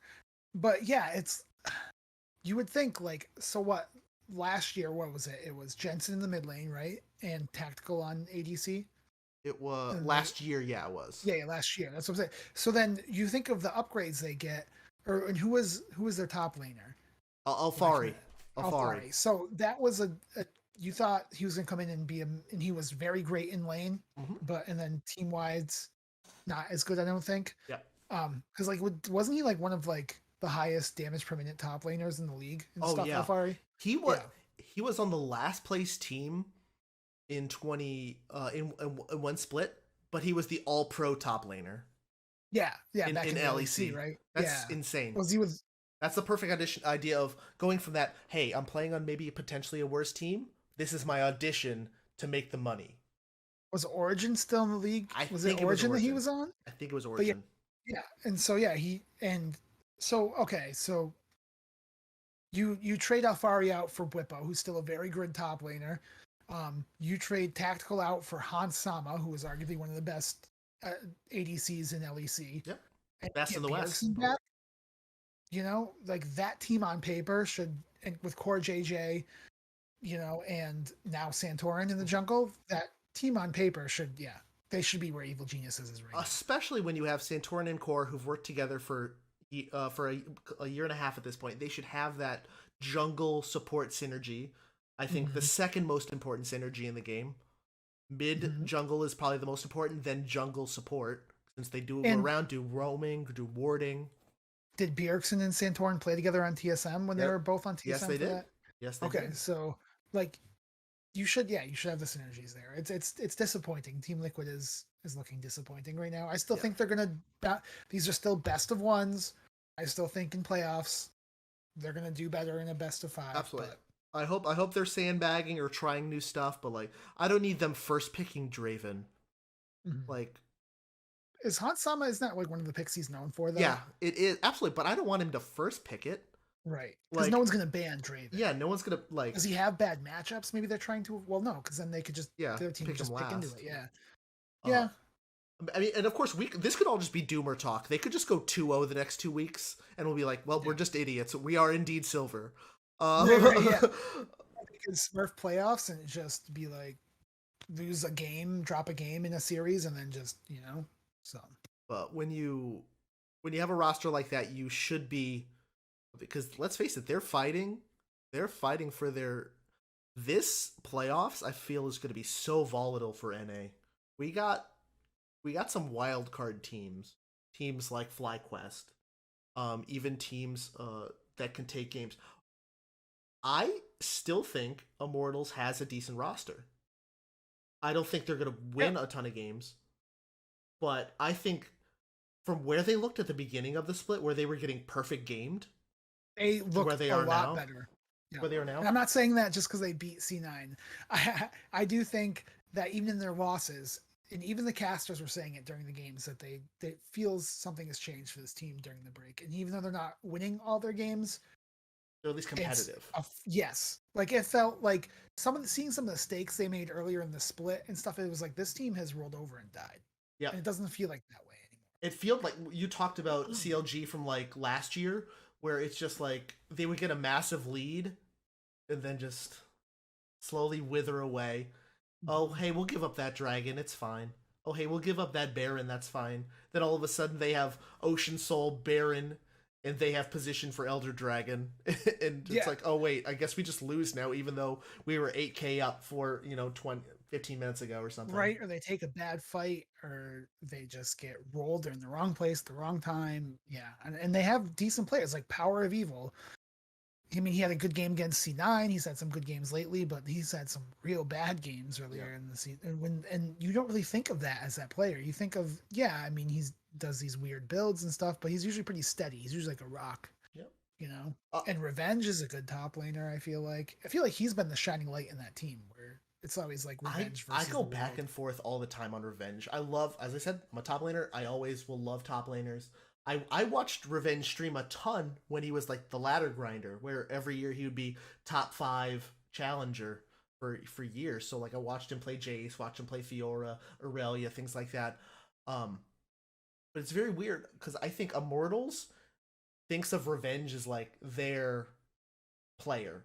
They're like, we want to build our team around Revenge. And I think he hasn't warranted that yet.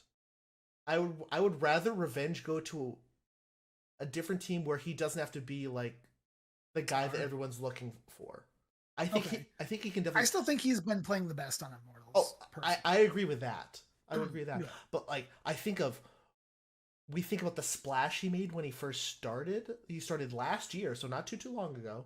But he faced Alfari, that top laner we mentioned earlier, in a Kennen matchup, and he played Aurelia. He just styled on him in lane, and we're like, holy crap, Revenge is like it. This is the guy. Yeah, yeah. Um, Would you put him on a team like FlyQuest? as of right now, I would rather have Revenge than Philip. Mm. But this is solely There he doesn't have, because there you have Takui, you have Jose Diodo. you have a little bit more ammo. Yeah. I do think it's tough because on paper, like looking at League of Legends the way we see it, yes. I don't know what happens behind the scenes. Philip could be like the nicest guy. Like he could like, like pay for everyone's dinner, makes everyone laugh, have a great time. Mm-hmm. And that sort of stuff. Looking back, like love C9, I don't think everyone in that C9 that you grew up with, like that we originally started with, was the best player. You can't tell me Lemonation was the best player, but I think team morale, team chemistry, I think that means so much, as well as Lemon's huge brain. Exactly. I was just gonna say there's certain other qualities that Lemon had. The Notebook, he would like that was the first really iteration of someone. Yeah, of someone keeping this strategy thing, and that which kind of paved the way to what coaches would be seen as, going forward in the esports scene. But like, no one was doing that. It's just a bunch of dudes who were good at the game that lived it. Like, let's get into a gamer house, So yeah, there's definitely that. I don't think. Yeah, I mean, I think at the time. But yeah, see, that's tough. Yeah, I don't know. It's because like you the think intangibles, of balls. You're like, he was a fine top laner, but was he ever like best top laner? I mean, I don't think he was ever best top laner in an NA. Probably not. Right. And then Meteos for the beginning of that first split had to have been the best jungler, and so you had that, and Sneaky was always super solid, and then High was just always good. Another smart player. Right. In the early days of League of Legends, if you were smart, you would do good. Yeah. Now you have to have smart and hands. No offense. Yes, they of course they still have hands, but yeah. Right. A lot of compared to us, a lot of these players have hands. All of these players have hands. But there's just another tier. Like when you hit that pro tier, there's just some people are going to be that have that, but they're all very good. And they're all making way more than us, so they're like crying into their $100 bills. So right. Oh god, I get to play video games for a living. Like But yeah. So but also, I think also kind of getting personalities into it that can help build your brand. But at the end of the day, it's got to come down to performance. Like it doesn't matter if you're a super nice guy and make everyone food. Yep. I guess unless team morale is that important that it raises you to that next level. I think it's obviously quality of play, how much you play. Like, if I was on a team and like my top laner got solo killed like 2 times in lane in a professional match, and then like he's playing Fortnite on his break when it's like, hey man, you want to 1v1? Do you want to like practice top lane matchups? Like that sort of stuff. All that stuff we can't see. All we see is a game, 2 games a week. Right. So, but I hope I hope Revenge, like I know Revenge is putting in the work. I watch him stream all the time, and then I'm interested to see what Philip in FlyQuest does, because I don't think he was even in Academy that long. I think he was like in Academy and then he just came up. I think he's been doing a serviceable job. Yeah. I mean, they're winning games, so he's not doing that badly. Yeah, top doesn't matter. Top doesn't matter. You already know. That's why I pick it. Doesn't matter. I think it does. It used to more, but it's yes, for sure. Yeah, because right now it's just a dragon. It's such a dragon-sided thing. First Herald is more important. First Herald is more important than First Dragon, I think. But every dragon afterwards is exponentially better. Right, and then it also just puts a timer. Like there's only so many dragons you can give up before, hey, it's the soul, and it might be it might be mountain soul, or and we have to fight this. Yeah. So TL kind of on the downslope. CLG, who beat them, rising up. How are we feeling I don't about know how CLG? I feel about A CLG. temperature check? Temperature check. How hot are you on CLG? Like 70 degrees. Like I Yep. think it's just Yep. lukewarm. I think like kudos to them for bringing in like newer players and Poom and Luger. Well, I guess Luger played in Turkish League, I He think. played in Turkish League, Um, and then he played on 100 Thieves Academy. okay, but bringing in these and giving them a shot, and I feel like after the debacle that was last year, like they have a different trajectory, and then seeing how bringing back Dokla, who did he used to play for FlyQuest at one point? Dokla play, He was a top laner for a bunch of Dokla played a years. tiny bit of LCS, but he admitted himself in interviews he's like, I was not ready. Or Yeah, he's like he didn't get it. I think he is getting it now. Do I think he's yeah. lighting the top lane on fire? No, but he is playing a solid role, and as much I as I love feel top laner is a weak role in NA right now. I agree, and I Possibly also agree weakest. with Azale and his cast. I was thinking the same thing when he was casting the CLG 100 Thieves game, where he was absolutely going off on Fiora, and contracts just could not get up to help him, and they just kept Poppy just going up there and ganking him until he was irrelevant, and he played the best in that game. And I think if CLG played towards him in that game, he got that like 2v1 like outplay where he survived it, and they might win that game. Yep. So I think he's been doing well. Oh, absolutely. I think he's been I absorbing a don't. lot of pressure, which is helping Luger and especially Palafox, who had a really good weekend. Mhm. Really good weekend, especially on his ear. Yeah, but right now I don't see them. I see them where they're at, like fifth place, like probably going to go out in second round of playoffs. They might steal a series I do think because they're what is it? 8 teams get into playoffs, right? yeah. So it's anyone's ball game, but I could see it right now. This is the playoff picture where the standings are: TSM in eighth, and then everyone else above them, Immortals and Dignitas, not getting in. I do think CLG is slightly overperforming. Mhm. Um, but I also think that Dokla has helped Palafox a ton. It's weird, like wasn't it a year ago or a year and a half ago when like Palafox was destroying Academy, but they're like, Yep, dude, this is the new guy. Like he this was is on the new. C9 Academy Yeah, he was team, a right? who won multiple Yeah, championships in Academy. It's like, oh, this is the guy. And then all of a sudden, JoJo showed up, and now, oh, JoJo's the guy. But right. Palafox is trying to slowly be like, hey, I'm also pretty good, and Yeah, I think he's growing. I think he played Yone as well, and I think it was a little bit more of a lackluster Yone performance, but his Azir was just insane, and maybe it's yeah, just more specifically, there's so much Azir Poppy happening right now, and that's yeah, been so strong. Like right. CLG played it. I believe IMT played it. 100 Thieves played it as well. I Yep, believe.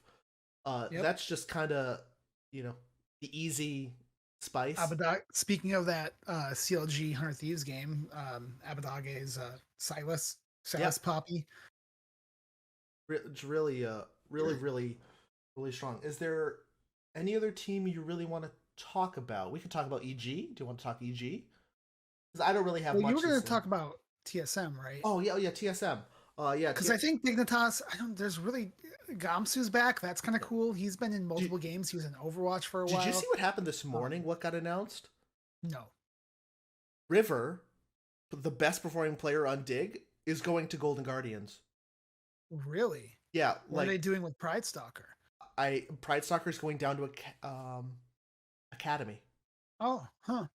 I What's believe that's what it's. Dignitas doing? They're breaking up their Academy jungler, I believe. Okay, Um, weird. I Was it a am. money thing I or? have no idea. Well, one, I'm happy for Hmm, River. River is by far the best player on that team. yes, It's River, then a big gap, Bio, and then yes, a massive drop off to I think everyone else. yes. Um, I've Bio really Frost was enjoyed have. Yeah. Bio. I was just gonna say I was really enjoyed Bio coming back. Like I think after he got dropped from TSM, and then he's come back and he's looked pretty strong. He's making a case for himself. His spring split I think was incredible. Mhm. Him and Neo did some really nice things. This split he's not as impressive, but he's still quite good. But yeah, River by far was the best player on their team. Golden Guardians now has another jungler that I think is probably better. Pride Soccer always Do felt you like think it was partially from that Santorin comment? I guess he said he's easy to, or was it Closer?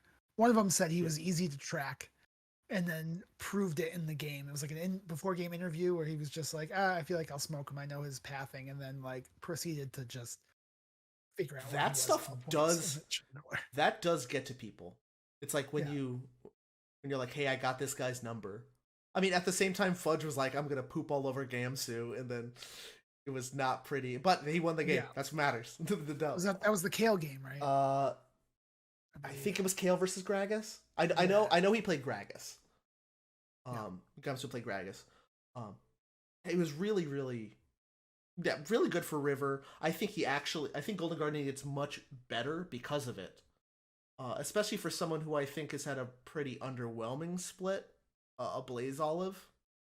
I think he's mhm. had a pretty underwhelming split. Yeah, He had a really good last year. He was like yes, lead in solo kills in the mid lane or something like that last year. Like he had a pretty nice year.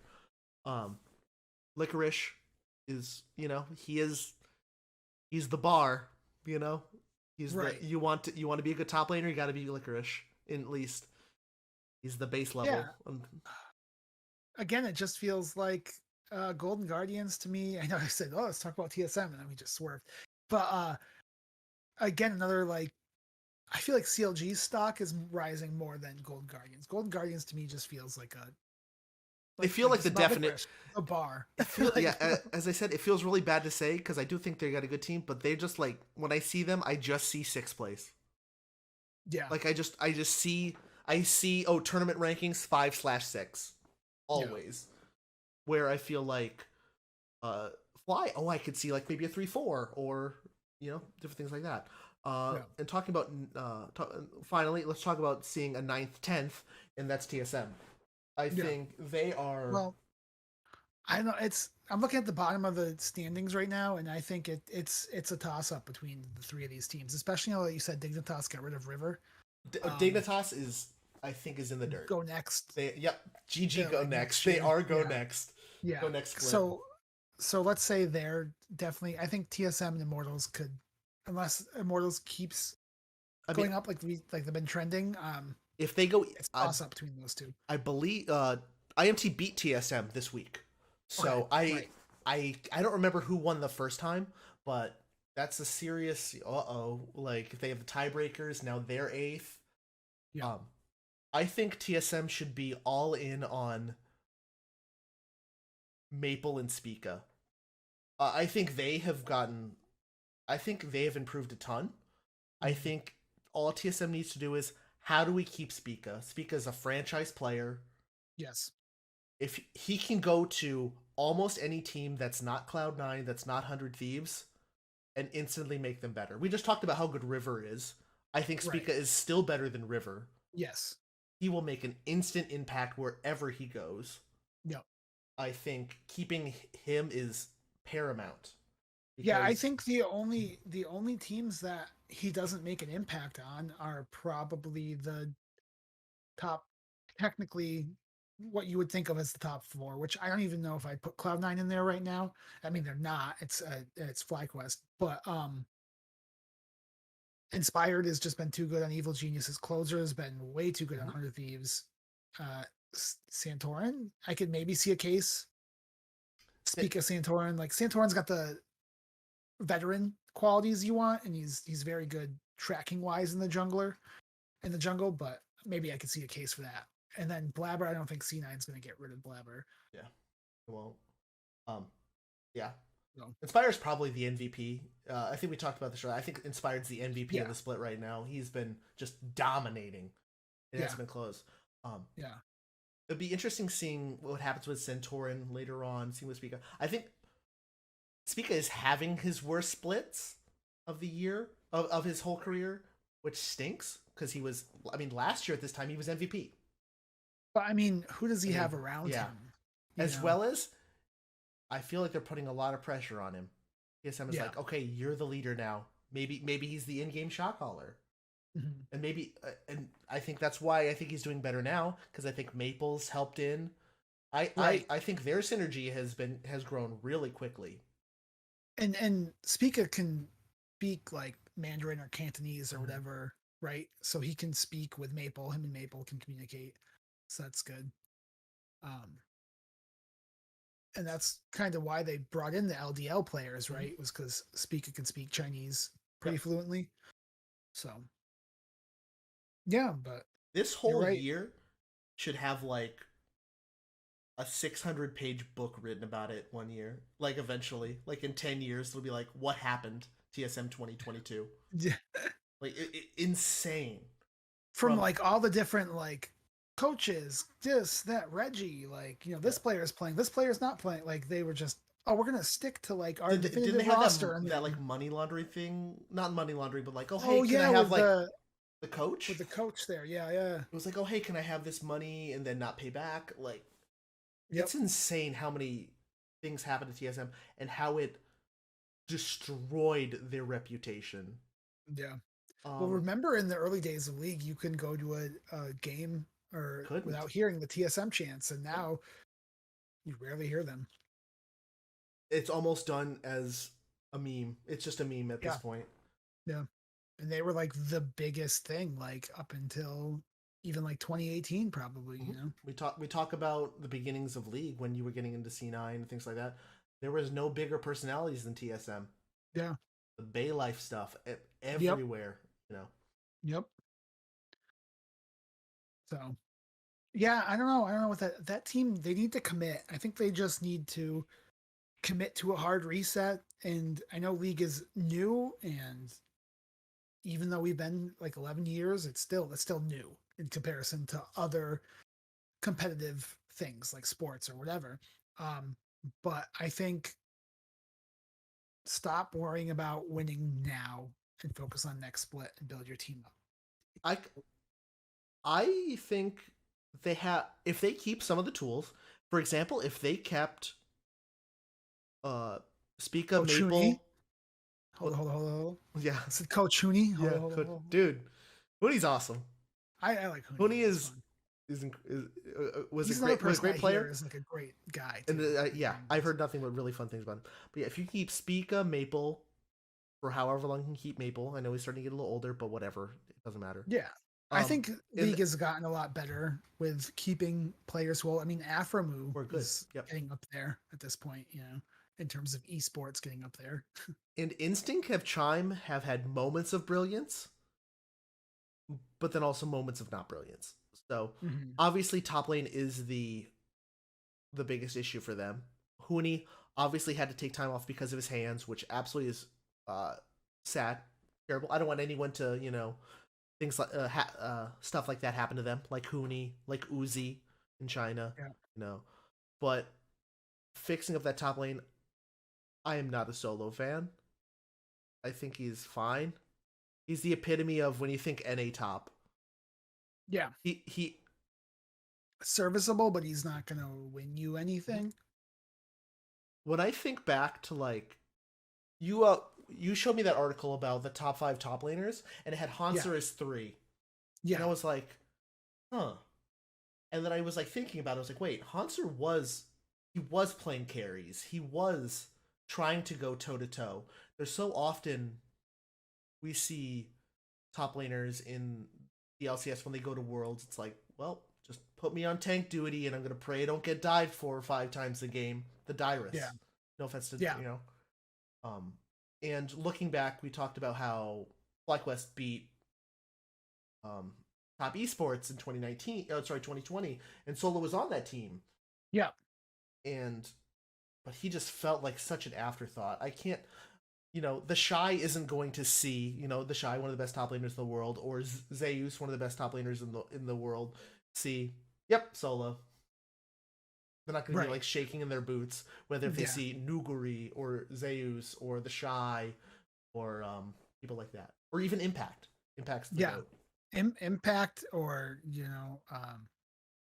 maybe even Alfari, Oh yeah, he's you think probably did Alfar? pretty Yeah, well.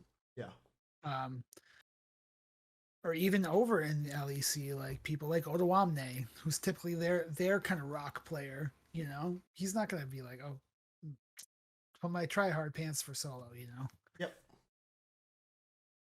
Again, disclaimer: we are silver. We're Silver not saying we're players. better than them. We're just watching on a pro level. Like Every player we have said, every player I've talked about, except for that one time I shout out Mike Wamba, where we are on the same level.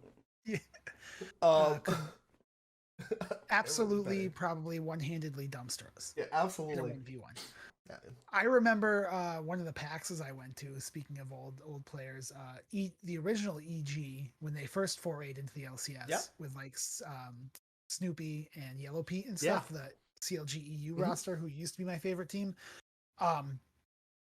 They were doing 1v1s were they at the HyperX station or Intel? They were at one of the booths. And they were doing, or maybe it was Alienware. I don't know, whatever. They were doing like 1v1s, and like Crepa was like in the mid lane and is off role and off champion and just dumpstering people. So, yeah. So good. So good. I love it. But yeah, so yeah, we've talked about pretty much all the teams now. Like, what do you think playoffs picture kind of looks like? I think like we don't have to get into like we can wait until the end of the season to kind of get into like where we definitively see the teams ending up, but pre going into it, I think Dignitas 10 definitely for me, and then I would probably put. As of right now, I put TSM 9. You. Okay, yeah, I think I could be convinced to see that. I'm still up in the air between them and Immortals because Immortals have had some really bad games. I don't know if TSM has had really bad games or if they've just looked, you know. I think if we start seeing more Azir like we did this week, I just think that naturally fits into Power of Evil's wheelhouse. So I could totally see him being comfortable on that, and maybe some more time with Kenvi. I'm not going to put a ton of faith in Lost. Love Ignar. He does have Ignar. I think Ignar has had a little bit of underwhelming split, but everyone's going to have an underwhelming split when you're. Yeah. Okay, so yeah, I could say so. I could see. We're gonna say that Immortals is gonna get in, so it'll be TSM, Dignitas at the end, and then 7th is Immortals. Yep. And then this is where it gets kind of interesting. I could see it staying like this too. Like I could see Golden Guardians staying where they're at in 6th, CLG in, or is that 7? I believe. So we got Immortals is going to be 8. Yeah, so I could see Gold Guardians maybe swapping with CLG. Maybe they finish. I think with River, I think they become a very dangerous team. I feel Guardians. That's right. I feel like forgetting about that River. Yeah, change. I feel like they become like a spoiler. That could be very true. So much like because you got Ole in the bot lane. If I was CLG or IMT or FlyQuest, back, right? Yeah. I do not want to play Golden Guardians right now. I mean, maybe I want to play them this week while they're still figuring out their stuff with River, but when a couple more weeks playoff comes around, and you're dealing with as I said earlier, a person who is not having a good split with a Blaze Olive, you get a really bloodthirsty jungler who wants to play with a really bloodthirsty mid laner. That creates for me, in my opinion, as a silver player, a lot of coin flips. We love coin flips. Even though we think it's a coin flip. They're smart. They know what's a coin flip and what isn't. Right. And they're like, all right, let's just start flipping and seeing if we can get some mid kills. Let's see if I can gank Licorice. Let's see if I can gank for Stixay. Yeah. You know, I feel like they're dangerous. That River point is, I think, you know, I'm gonna hot take it for this. I'm gonna say, all right. I'm gonna say Golden Guardians. I see these numbers are messing me up. I gotta look at this. I think they're 5th. I think CLG 6 or Yeah, CLG 7, Cloud9 6, Golden Guardians 5. And then FlyQuest 4. Mm, that's tough because For yeah, I me, think Team Liquid will get on track. So I think FlyQuest 4, Team Liquid 3. I think personally, I think 100 Thieves is on the up train. So I think they're gonna displace Evil Geniuses at 1. I think it'll be Evil Geniuses 2. wow, you think that's insane? I don't think I Yeah, could say that.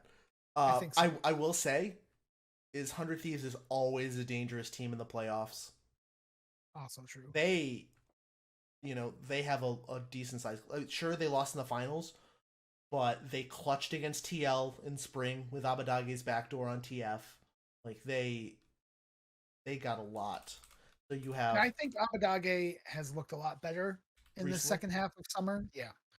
So I could see there. So yeah, that's my final right now.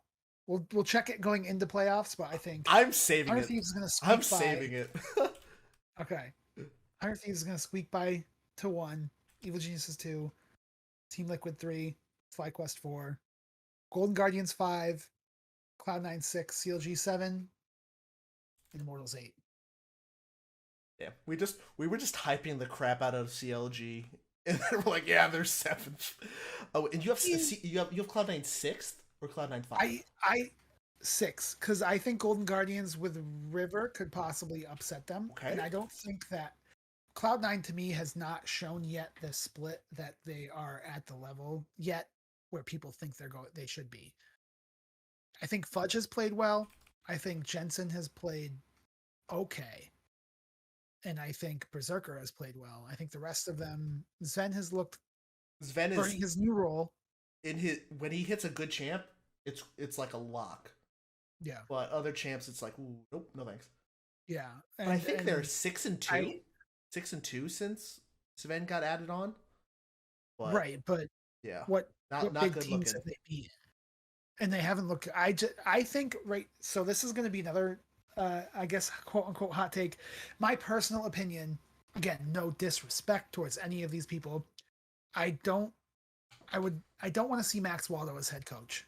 I think they need a new head coach. I think he's a very good analyst coach or secondary coach. I don't like him as a head coach. I know he's young, and maybe that's part of it. And also, Blabber doesn't impress me. Has been Like I know he's like a staple of C9. I think he's got very high mechanical highs. I think he's got one of the best hands of the junglers like in the league outside of maybe Inspired or Closure.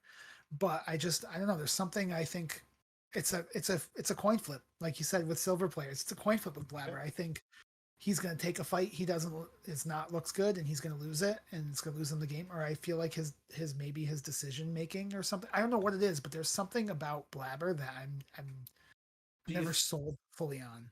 do you think it's the meta? Do you think like it's because he's on Could Poppy be. on Udyr? We're not. Mhm. He's not like I mean, he's had good earlier games in the yeah. past. He's That's kind of fair. dumb.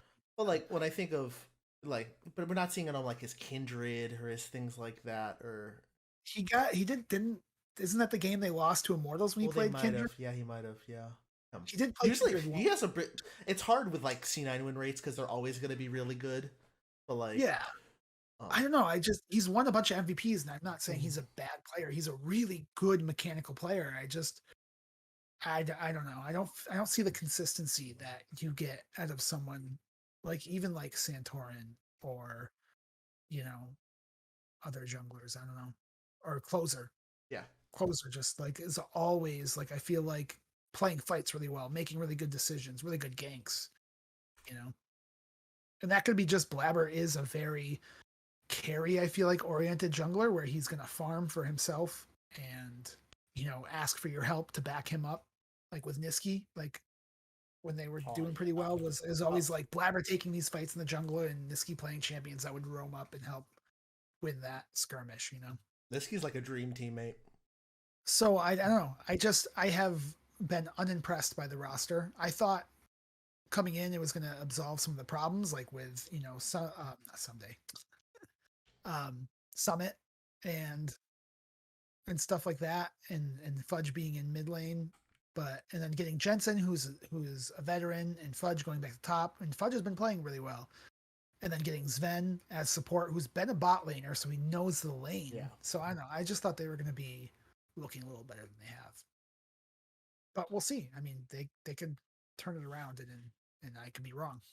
So cool. So I guess the only really change I have between your list and my list is I still have EG number 1.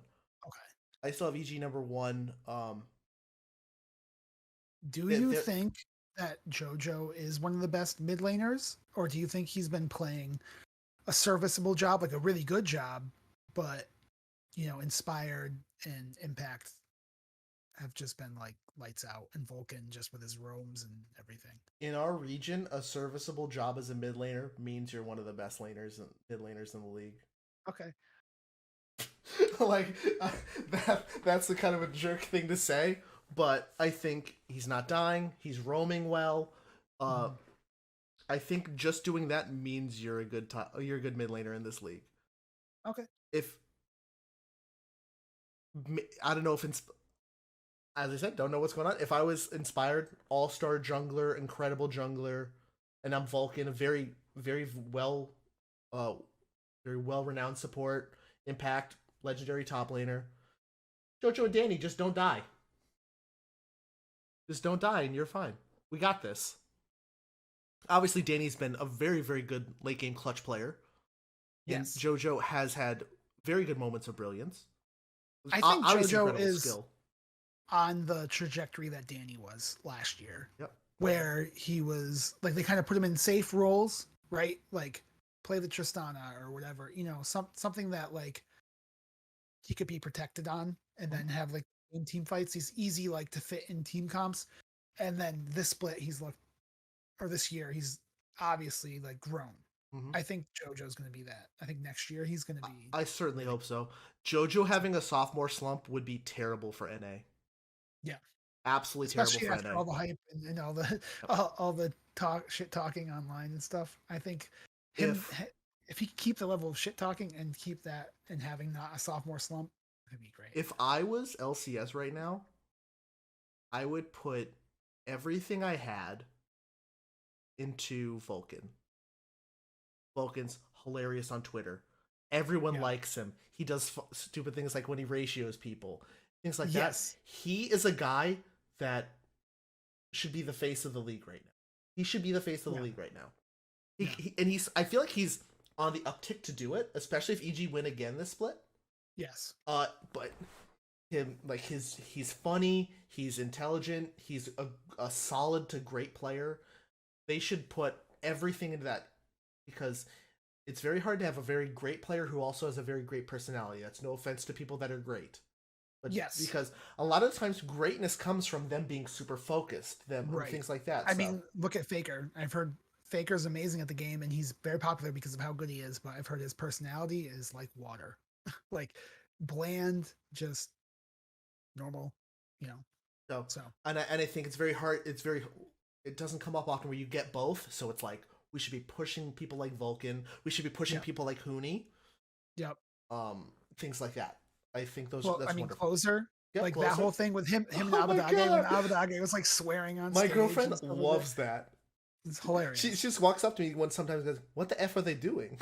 It's so good. It's so funny. Amazing. Oh my god. So okay, what's your listing? My list is going to be Dig 10th, TSM 9th, IMT 8th, CLG 7th, GG 6th, C9 5, Fly 4, TL 3, 100T 2, and EG 1. Okay.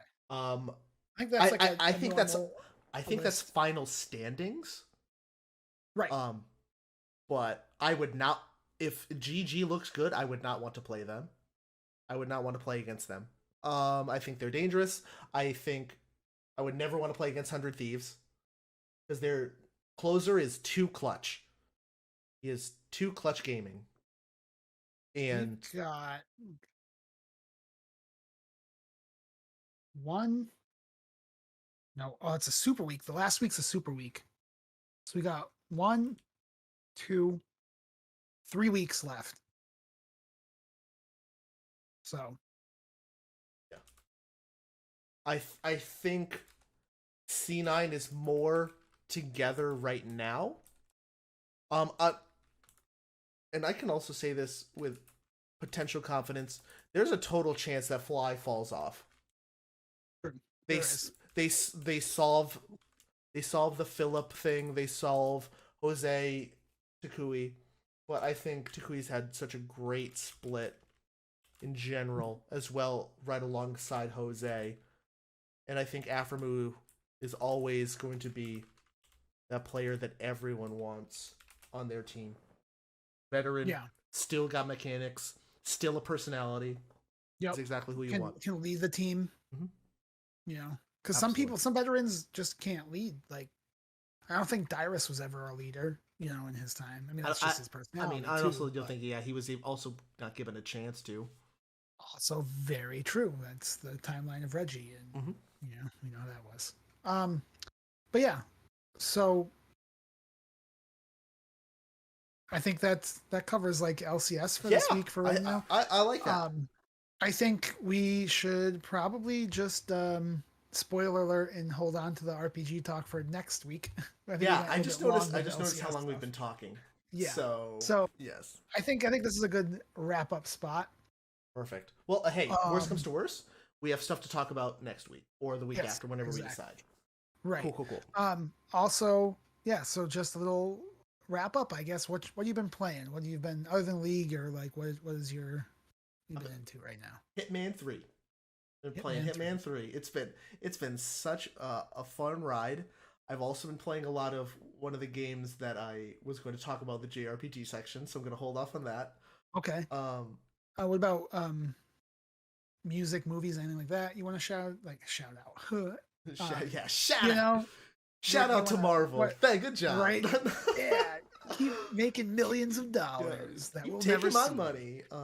Yeah, no, I'm just. In terms of that could be another thing we talk about at a later date about certain shout outs to companies, but we'll side curve that one. Won't give them the exposure. No. In terms of music, there was a decent number of hip hop stuff that was released. I'm going to see actually The Weeknd next week. So go see him. See him in undisclosed location. Sounds next good. Week. I am going to go. One of my favorite bands is Coheed and Cambria. Mm-hmm. I'm going to go see them this week with the Alkaline Trio. So oh my gosh, Warp Tour! It's slapped in the face by Warp Tour. Right. Nice. And in terms of movies, I haven't really watched a ton. I know. I'm excited for Bullet Train. Bullet Train looks awesome. Cool. Bullet Train looks awesome. Obviously, I'm going to be excited for Glass Onions. I think it's called Glass Onions. The Knives Out movie. Oh, okay. I didn't even. Well, solely on Netflix. Oh, okay. But they have once again another incredible ensemble cast. I love. As someone, just as an aside, as someone who like wanted to get into the movie business but didn't really like the freelance lifestyle, and like I don't really never had like the connections to get in, but like they filmed a lot of that in Massachusetts, and which is where I'm from, and I was like, I wish I could like be a PA and just get drinks, you know. Yeah. But yeah, Glass Onion, a Knives Out mystery cast. Daniel Craig, of course, coming back. Ethan Hawke, Catherine Hahn, Leslie Odom Jr. from Hamilton.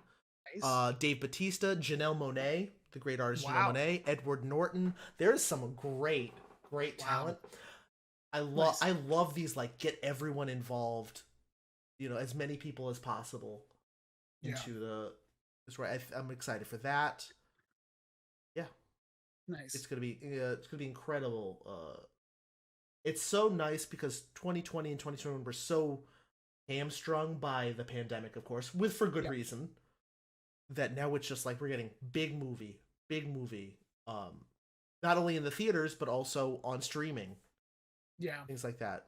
It's great. So, I've been playing a lot of Monster Hunter. Mm-hmm. The new expansion for Rise just came out, which added G rank or Master rank hunts, and I've gotten back into that, and I've been grinding that a bunch. I finished the game, and now I'm doing end game stuff. Music-wise, the new Coheed and Cambria dropped like last month, so I've been listening to a lot of that. Just some old stuff. Mostly like I made like a mix and we've been listening to like old like 2000s emo and stuff like that. Heck yeah. Nothing really new has It is stood out to me. the pop punk revival has been very interesting in the last couple years, and I think it's Mhm. going to get a little bit stronger Yeah. as it goes along because a lot of people like to do nostalgia in 20-year cycles. Yeah. So, and odd enough, we're in 2002 ish era, 2003. Who Yeah. knows? I Will mean, there be Green Day? Will there be stuff like that I think on the Newfound premises? Glory just did their 20-year for Sticks and Stones or something, or close to it. I know they were doing some sort of a thing. So yeah, it could be. And then movie wise, I guess like I said, Bullet Train. I know Nope just came out, Jordan Peele's new effort. I kind of want to see that. And Absolutely. then I think this week also I have it right over here, but Brian K. I'm just gonna Brian K. Vaughan's comic Paper Girls is Oh becoming a yeah. series on Amazon, I believe. So I'm excited to see how that turns out. I mean, I didn't watch Why the Last Man, which he also wrote, and I heard was kind of mediocre. So, but Uh, in terms of comics, I've been reading Midnight Suns, Rise of the Midnight Suns. There's going to be a new okay. tactical RPG game coming Yeah, out in by October for people who Axis, made XCOM. XCOM. Yeah, And I've been reading the original comic series, which is from the 1990s. Enough 1990s comics, the art style, especially because it involves things like Ghost Rider, things like Blade. yep, So it's just class. It's just nice. wonderful. I love that. And also every now and then you get like a Charleston Chew ad or like an ad for Yeah, baseball cards that have like the popular players at yes, the time. So fun. It's like such a yeah, nostalgic trip back. It's great. right, Absolutely right, recommend it. Um nice. yeah, I think that's just about it with us. We're just about Yeah. to hit the 2 hour mark. So, Incredible. We made you it. got you got socials. You want to throw Oh, out? Might as absolutely. well. All right. Yeah, on Twitch, Yeah. I'm gonna be at Am I Right? And at Twitter, it's Rich Rosansky. Oh, Nice. easy. All right. I'm on Instagram as the Hedgehog's Dilemma. Also on YouTube as the Hedgehog's Dilemma. I haven't really uploaded anything. I was trying to make a fighting game series, and that kind of got disinterested and lazy. But I do want to make something eventually. But yeah, so you can find me there. Twitter is Vella Awesome. Vella Awesome. My last name is Vella, so I just yeah. Perfect. But awesome. Thanks for checking out our first episode, and Thanks so we're much gonna for listening. streamline the process and get it better as we go on. This Not is every the episode's pilot gonna be two episode. hours. Two Yeah, hours, and we still have like I have like another 2 pages of things. right. Yeah, we'll figure it out. We'll figure it out. But thanks, friends, Booch, Wamba, whoever's Oh, listening hi Jerry. to the Hi to Jerry.